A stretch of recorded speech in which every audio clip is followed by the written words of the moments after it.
Ganpati Bappa Morya. Welcome to your podcast with Raj. Hello, hi, नमस्कार, आदाब। This is your podcast with राज।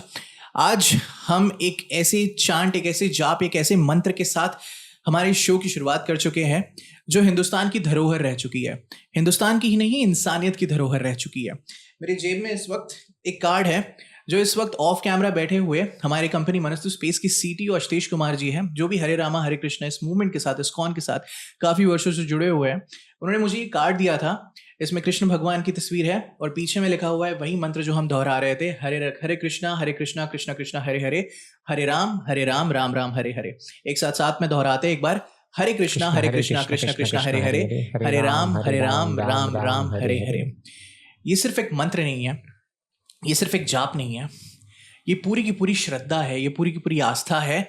और इसके पीछे में सिर्फ दो भाव हैं, सेवा और प्रेम, जो इंसान को ये बताता है कि वो सिर्फ एक शरीर नहीं है, वो एक आत्मा है और एक डिवाइन फीलिंग को वो जी रहा है, जिसके कारण वो इस दुनिया से निकलकर, इस पापी लालची और इस कह सकते हैं इस कलयुग से निकलकर भगवान के धाम तक पहुंच सकता है। और इसके पीछे में एक पूरा साइंटिफिक कॉन्सेप्ट है। इसके बारे में हम समझेंगे, इसके बारे में हम जानेंगे। And once again, Murli Manohar कृष्णधारी Krishna भगवान सिर्फ वो नहीं थे जो अगर चाहते तो महाभारत का युद्ध सिर्फ एक मंत्र में रोक देते। कृष्ण भगवान हम सब के अंदर है, एक डीपर कॉन्शियस के साथ। आज हम समझेंगे गौर मंडल दास जी के साथ, प्रभु गौर मंडल दास जी के साथ, जो कि इस्कॉन के वाइस प्रेसिडेंट हैं मुंबई शहर में। और साथ ही साथ आज हम जानेंगे कि क्या है इस्कॉन, क्या है कृष्णास कॉन्शियस, और क्या है ये मंत्र हरे कृष्णा कृष्णा कृष्णा हरे हरे, हरे राम राम राम हरे हरे। नमस्ते प्रभु। Thank you so much. कैसा लग रहा है आपको? बहुत अच्छा लग रहा है। मुझसे कोई कमी तो नहीं हुई, कोई गलती तो नहीं हुई अब तक? चैंटिंग हरे कृष्णा सारी गलतियों को मोर देन कॉम्पनसेट कर देता है। क्या मायने हैं इन अल्फाजों के, इन शब्दों के? बहुत अच्छा क्वेश्चन है।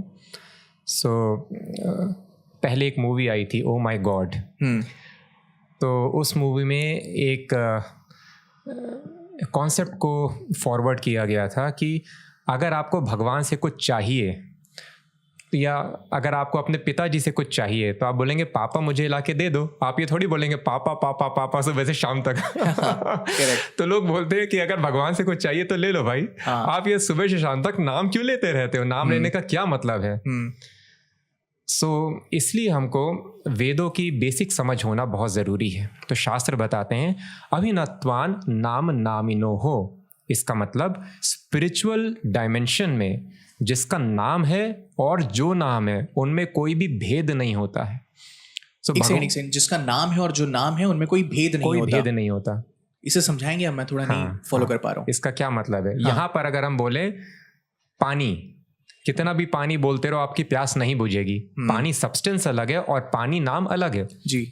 लेकिन स्पिरिचुअल वर्ल्ड में कृष्ण जो पर्सन है और कृष्ण का नाम, उसमें कोई भी फर्क नहीं है। कैसे? जब हम किसी व्यक्ति से मिलते हैं, व्यक्ति को एम्ब्रेस करते हैं, बात करते हैं, इट्स अ डिफरेंट फीलिंग। लेकिन उस व्यक्ति का नाम लेने से वो संतुष्टि नहीं मिलती। लेकिन स्पिरिचुअल डायमेंशन में अगर आप कृष्ण का नाम लेते रहेंगे, it will produce the same ecstasy जो कृष्ण को पर्सनली टच करके मिलती है। सो जस्ट लाइक आप अपने बिलवड के साथ बिल्कुल भी दूरी मेंटेन नहीं करना चाहते, हमेशा साथ में रहना चाहते हैं, भगवान का नाम लेके हम 24 घंटे भगवान का एसोसिएशन में रहते हैं। और कोई कारण है इसे 108 बार ही जप क्यों किया जाता है? एक्चुअली जब 24 आवर्स करना चाहिए। भगवद गीता के 9 चैप्टर में 14 श्लोक में कृष्णा कहते हैं सततम कीर्तयन्तु माम। जो महात्मा होते हैं 24 घंटे वो जप करते रहते हैं। लेकिन क्योंकि हम ऐसा नहीं कर सकते, तो इसलिए जो आचार्य हैं, जो स्पिरिचुअल मास्टर्स हैं, उन्होंने बोला कि आप अपने लिए एक नंबर फिक्स कर लीजिए। और फिक्स कैसे कर सकते हैं? तो डिजिटल काउंटर्स वगैरह ये सब पहले नहीं होता था, माला होती थी काउंट करने के लिए। तो इसलिए माला में हमने काउंट करना शुरू किया कि ठीक है, हम दिन भर तो नहीं कर सकते, इतने एडवांस नहीं है, हम कम से कम लेकिन भगवान की प्रसन्नता के लिए इतना कर लेंगे। अब उसमें माला में एक नंबर चूज किया गया 108। तो 108 क्यों? क्योंकि कृष्ण भगवान के बहुत सारे भक्त हैं, लेकिन उन भक्तों में जो गोपियां हैं, they are the top most devotees. Okay. और असंख्य गोपियों में भी 108 गोपियां जो है दे आर टॉप मोस्ट, वो इंटीमेट एसोसिएट्स हैं भगवान के। और जब हम एक माला में हरे कृष्ण मंत्र का जप करते हैं, मतलब हम एक गोपी की शरण ले रहे हैं। तो बिना भगवान के भक्त की शरण लिए भगवान तक नहीं पहुंच सकते। तो इसलिए माला में जो मेन बीड है जहाँ से धागे निकलते हैं वो कृष्ण भगवान को रिप्रेजेंट करता है और बाकी उनकी 108 गोपियों को। दूसरा इसका ये मीनिंग है, 108 उपनिषद हैं हमारे वैदिक शास्त्रों में जो स्पिरिचुअल नॉलेज देते हैं। तो हम 108 जब हम माला कर लेते हैं, इसका मतलब अगर आप ये अच्छे से माला करें तो केवल एक माला करने में आपको 108 उपनिषदों का नॉलेज भी मिल जाएगा, ज्ञान प्राप्ति होगी। यस, प्रतिदिन। यस, प्रतिदिन नहीं, इमीडिएटली हो जाएगा, पर हम अच्छे से जप नहीं कर पाते। अगर आप अच्छे से जप कर लें तो सारी ज्ञान प्राप्ति हो जाएगी आपको इमीडिएटली।